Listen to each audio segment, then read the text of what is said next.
Время ожидания. Что это? Время ожидания – это период после оформления страхового пакета, в течение которого вы не сможете получить страховую сумму, если наступит смерть.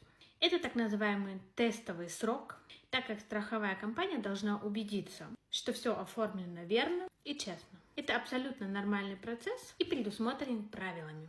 Так работают все страховые продукты. Так как речь у нас идет о Sterbegeldversicherung, это единственный страховой продукт, в котором во времени ожидания вы получаете какие-то выплаты.